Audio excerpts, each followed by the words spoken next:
everybody, it's Dr. Rick Wallace dropping in on you. Hope everybody is having an unbelievable start to your weekend. Here in Houston, obviously you can see it's raining, it's chilly, the cold I don't mind. I'm not necessarily crazy about the rain, but what I can tell you is it's a part of life, and I'm good. But the weather is just one element and component of how you're going to spend your time, so don't let it get you. If you're in some bad weather, don't let it get you down. And I mean that literally and figuratively. The storm is a part of life, but it doesn't have to dictate the outcome. On that note, look, I have been doing what I do as far as helping people achieve the best possible outcomes in their lives for years, more than 2 decades, almost 3. And what I can tell you is there are patterns. Success leaves clues, and the path to success is based on certain patterns. I remember growing up as a kid, and that was this game called Miss Pac-Man. It was the more complex version of Pac-Man. And I had a cousin who could literally sit there and play that game all day. Our aunt had a cafe in the hood. If you ain't from the hood, you don't understand what a cafe is. Not your idea of a cafe. I'm talking about the cafe where the women in the back screaming to the music, the men playing pool, some dominoes being played in the corner, that type of cafe. But anyway, what I found out is that on Miss Pac-Man, each level, the fruit, the key, and all those other different levels, each one has a different pattern. If you learn the pattern, the ghost can't get you. There's literally a pattern that you can travel, and if you go that pattern, they won't get you. Now here's the thing. There's going to some times where it looks like they're going to get you, and you got to trust the pattern. But the thing is, the pattern consistently leads to success. You know the pattern, you can't lose. And this guy was just, man, my cousin, he was crazy sick with it. You know, I never really got into the game that much, but sometimes he'd be there playing, and I just sit there and marvel at how long he could do it, and other people would want to pay. And they got to the point where they walked in, you know, what the way you used to do back then is you used to walk in and somebody's playing, you put your quarter up there, and that says you got next on the game. It got to the point where people walked in and started playing, they didn't put a quarter up there because they knew he was going to be there. And so,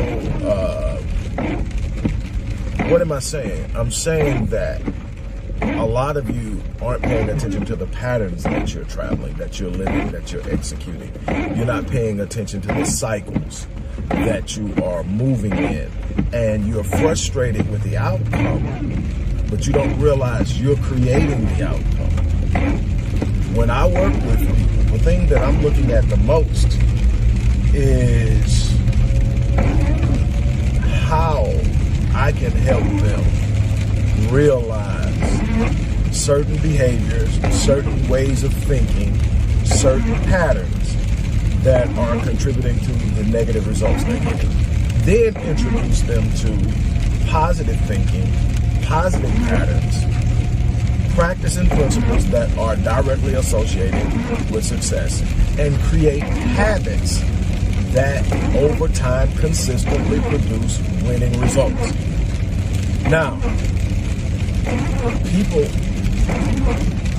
often ask, well, you know, why does it cost this? Why does it cost that?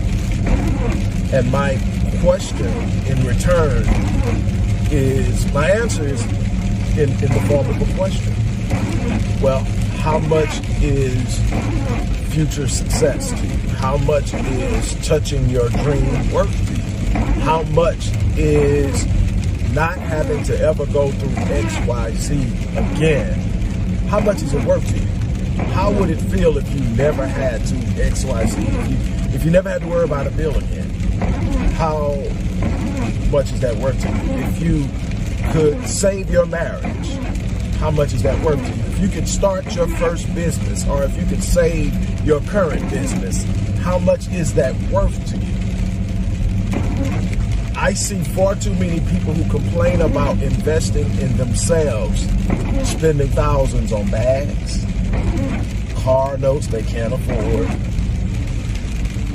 trying to ice over the coldness and the numbness of not truly having done what they feel they should be doing or know they're capable of doing. So they get the symbols. And they don't realize that, again, that's a pattern that never leads anywhere. You got to develop, you got to build. You've heard me say this, I don't know how many times, that you don't get what you want. You get who you are. You get what you're able to become. You are going to determine by how much you develop yourself, what you're capable of having, what you're capable of doing, the things and goals you're able of achieving. That's all coming from what you are able to build and develop in yourself. It's a step-by-step process. It's waking up every morning and saying, I'm not going to go to bed the same person that woke up. It's intentionally learning, intentionally growing, determining how you're going to develop yourself, not allowing the circumstances and situations of life to be what develops and changes you. Change is inevitable. It's going to happen. What you want to do is be in control of the change. You want to be intentionally focused on developing yourself so that you become someone that you that is able of doing and having and experiencing the things you want in life. What I want to do is help you get there as quick as possible. If you're very, very, very tired, extremely exhausted, and overwhelmed by